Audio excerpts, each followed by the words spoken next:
안녕하세요. 호랑이형님 리뷰하는 호랭박사입니다. 호랑이형님 3부 9화 후계자 일영편 리뷰를 시작하겠습니다. 지난 화에서 완달이 일영을 후계자로 선언하면서 끝이 났었죠. 신하들조차 일영이 후계자라니 이게 대체 무슨 소리냐며 수근수근 되는데요. 수백 년간 둘이 후계 경쟁을 해왔던 대흥과 함화가 이 결정을 순순히 받아들일 리 없었습니다. 평소에는 하늘같이 모시던 완달이지만 이 순간만큼은 소리를 바락바락 지르면서 인정할 수 없다라면서 대들죠. 왜냐하면 후계자는 가장 강한 사람이 되어야 하는데 그들이 보기에 일영은 너무나 약했기 때문입니다.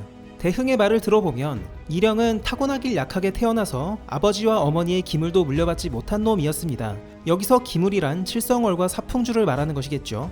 이전에 일영도 라오허에게 칠성월과 사풍주는 저희 부모님의 기물입니다 라고 한 적이 있는데요. 둘의 말을 종합해보면 흰산의 삼형제는 어미가 같다고 볼 수 있겠습니다. 저는 셋이 눈 색깔과 모양이 달라서 배다른 형제일 거라고 봤는데 같은 어머니를 둔 친형제로 봐야 될 것 같아요. 그렇다면 이들의 어머니는 어떤 존재일까요? 이전 화 리뷰에서 제가 만주족의 여진정수 설화에 대해 소개드린 적이 있었는데요.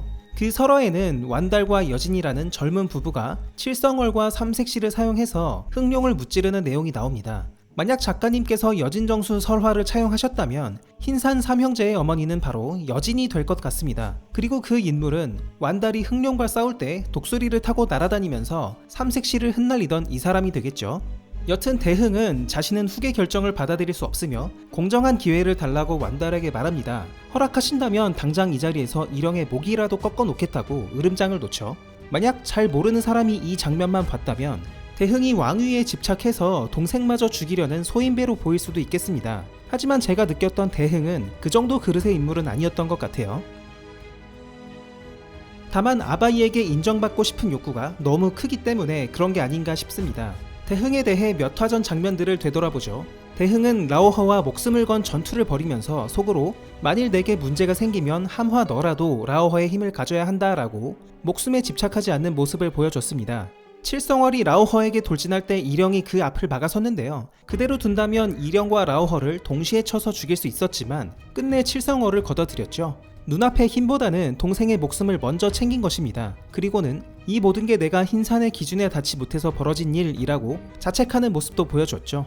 대흥은 완달을 닮아서 누구보다 강했고 일찌감치 후계자로 낙점됐지만 흰산의 기준을 번번이 넘지 못했다고 합니다. 그때마다 아바이의 기대에 부응하지 못했다는 자책감이 깊었을 거고 목숨을 걸어서라도 아바이에게 인정받고 싶다는 욕구가 컸을 것 같습니다.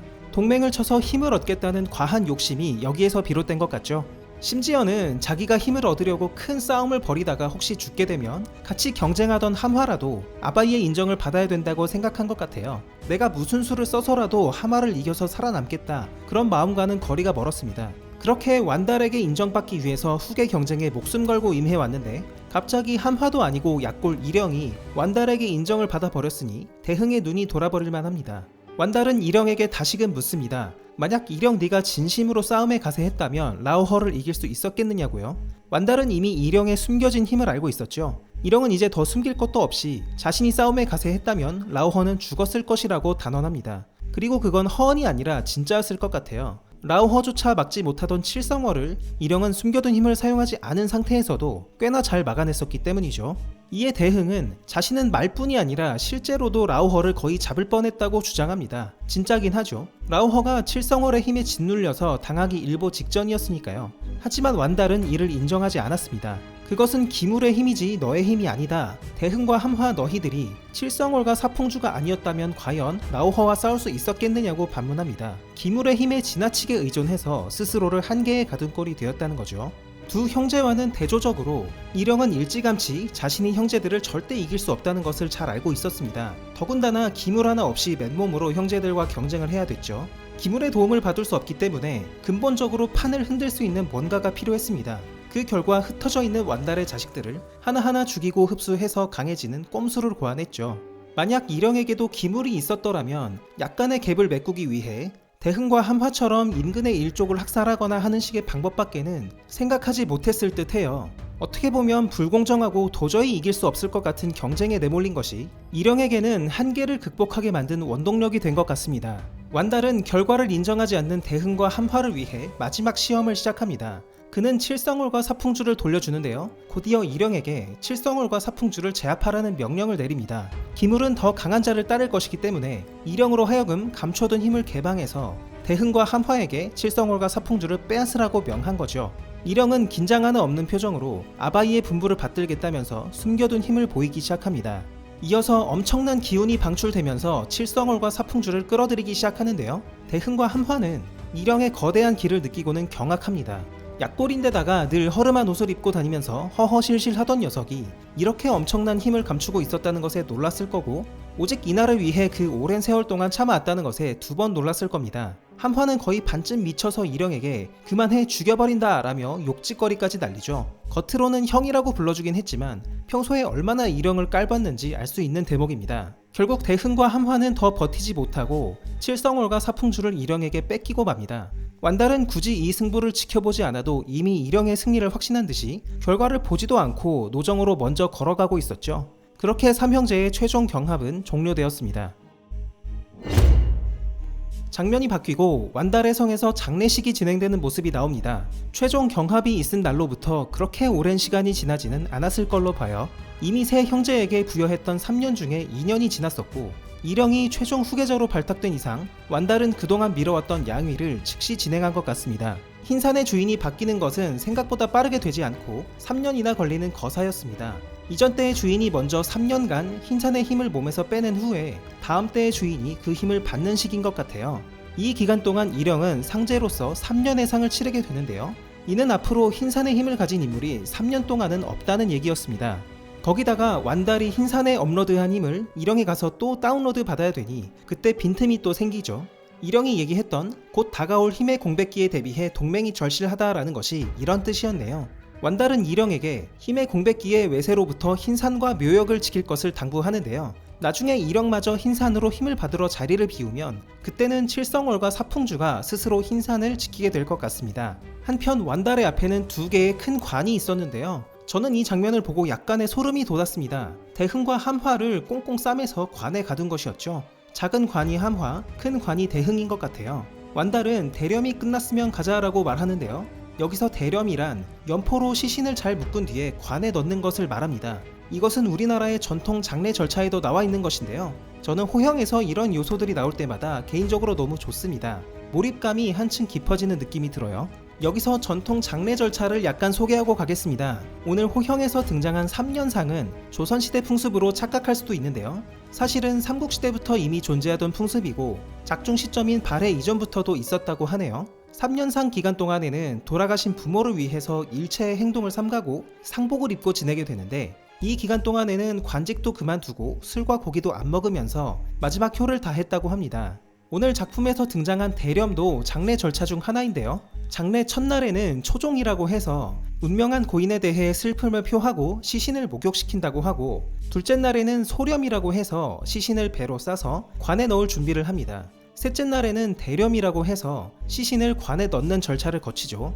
이후 4일차에는 발인 등의 절차가 이어집니다. 호형에서 언급된 대렴은 시신을 관에 넣는 절차이니 대흥과 함화는 방금 전에 관에 들어갔다고 보면 될 것 같습니다.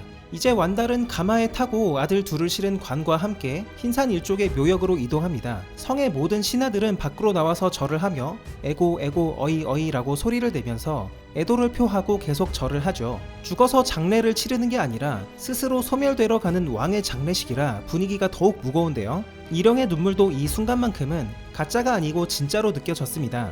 흰산 일족의 묘역에 다다른 뒤에 완달은 먼저 대흥과 함화를 잘 마련된 묘자리에 밀어 넣습니다. 땅에 묻히는 것도 아니고 파놓은 벽에 온몸이 꽁꽁 묶인 채로 영생을 보내야 된다니 흰산 일족은 자신들의 살생에 대한 죄를 저런 식으로 받게 되는구나 싶기도 했습니다. 대흥과 함화 주변에는 이미 예전에 묻힌 다른 흰산 일족의 흔적도 많이 보였죠. 그렇게 아들들을 흰산의 묘역에 파묻은 완달은 어디론가로 다시 이동하는데요. 어떤 큰 의자가 있었고 그 의자 뒤로는 거대한 문양이 있었습니다. 그 문양은 마치 3부 프롤로그에서 아부카 허허가 흰산에 힘을 묻었을 때 등장했던 문양과 흡사했죠. 완달은 자신의 몸에서 흰산의 힘을 빼내기 시작했고 그 기운은 의자와 문양을 타고 흰산으로 이동하기 시작합니다. 완달 입장에서는 갑작스러운 양위이긴 하지만 계시받은 대로 하늘을 발견해서 다행이라고 생각할지도 모르겠습니다. 그는 일령이 하늘이라고 굳게 믿고 있었고, 만약 일령이 하늘이 되면 이 모든 회귀와 영생의 굴레에서 벗어날 수 있는 것인지 생각하죠. 흰산 일족은 최강의 힘을 가진 종족이지만 흰산의 주인은 언젠가 명을 버리고 회귀해야 하고, 후계자에 들지 못한 자들은 죽지도 못하고 영원히 흰산의 길을 빨려야 되는 저주받은 숙명을 갖고 있습니다. 일령이 하늘이 된다면 마침내 우리 일족의 저주도 끝나는 것인가? 완달은 그렇게 생각한 듯합니다. 완달은 아마 3년 후에 자신이 잘못 생각했다는 것을 깨닫게 될 겁니다. 지금까지 밝혀진 설정에 따르면 하늘이라고 생각했던 일령이 3년 뒤에 흰산의 선택을 받지 못하게 될 것이기 때문이죠. 완달이 느꼈던 계시는 일령을 가리키는 것이 아니었고, 자신과 인간 무녀 사이에 생긴 반인 반수, 압카의 탄생을 알리는 것이었다는 걸 알게 될 겁니다. 하지만 흰산의 힘이 빠진 완달은 더 이상 일령에게 존경과 존대를 받지 못하게 될 듯해요. 일령은 과거 회상에서 그래서 새로운 후계를 도모하셨소? 내 이 일을 묵과하지 않을 것입니다 라며 완달에게 상당히 싸가지 없게 말하는데요. 제대로 얼굴도 못 쳐다보는 지금과 비교하면 그 태도가 확 달라진 걸 볼 수가 있죠. 아마도 완달은 앞으로 일령에게 폐륜짓을 당하면서 갖은 수모를 겪게 되지 않을까 예상됩니다. 그리고 흰산의 힘을 받는 방법이 과거와 미래가 다른 것이 조금 수상한 것 같아요. 오늘 나온 설정으로 봐서는 일령이 흰산의 묘역으로 가서 힘을 다운로드 받으면 끝나는 것 같은데요. 미래 시점으로 가면 그렇지가 않죠. 먼저 흰산의 직위가 닿는 곳에 제단을 쌓고 뭔가 의식을 치러야 합니다. 압카의 직위를 위한 제단을 만든다고 2부에서 일령의 시들이 계속 고생하면서 공사를 했었는데요. 이 제단이라는 것이 갑자기 왜 필요하게 된 건지 그에 대한 배경도 나중에 등장하지 않을까 싶습니다. 흰산의 힘을 받는 방법도 뭔가 다릅니다. 2부에서 일령은 흰산의 직위 안으로 들어갔다가 힘을 받게 됐는데요. 의자에서 천천히 다운로드 받은 게 아니고 그냥 흰산의 기운이 입으로 콸콸콸 들어왔죠. 마지막으로 2부에서 후계자의 작용 요건으로 가장 중요하게 여겨졌던 백액 또한 3부에서는 아직 언급되지 않고 있습니다. 일령이 압카에게 그토록 숨기고 싶어 했던 백액, 흰산이 선택한 자의 증표 같은 의미였는데 후계 결정이 끝난 지금도 일령은 어째서 백액이 아닌 것인지 이유가 있을 듯합니다. 정리하자면 원래는 만들지도 않던 재단을 만들게 된 이유, 힘을 받는 방법이 변하게 된 이유, 백액이라는 자격 요건이 생겨난 이유, 그리고 흰산의 힘이 점점 약해지는 이유를 하나로 꿰뚫는 원인이 있지 않을까 싶은데요. 어쩌면 흰산 일족의 내전으로 인해서 저 묘역 자체가 파괴됐기에 재단이라는 대체품을 개발한 걸 수도 있고, 재단이 곧 힘을 내려받는 장소로서 기능하는 게 아닐까 싶기도 합니다. 이런 궁금증들에 대해 3부가 진행되면서 알 수 있게 되기를 바라보겠습니다. 오늘의 리뷰는 여기까지입니다. 저는 다음 주 주말에 다시 찾아뵙겠습니다. 호랭박사와 함께 호랑이형님 완결까지 보실 분들은 지금 구독을 눌러주세요. 감사합니다.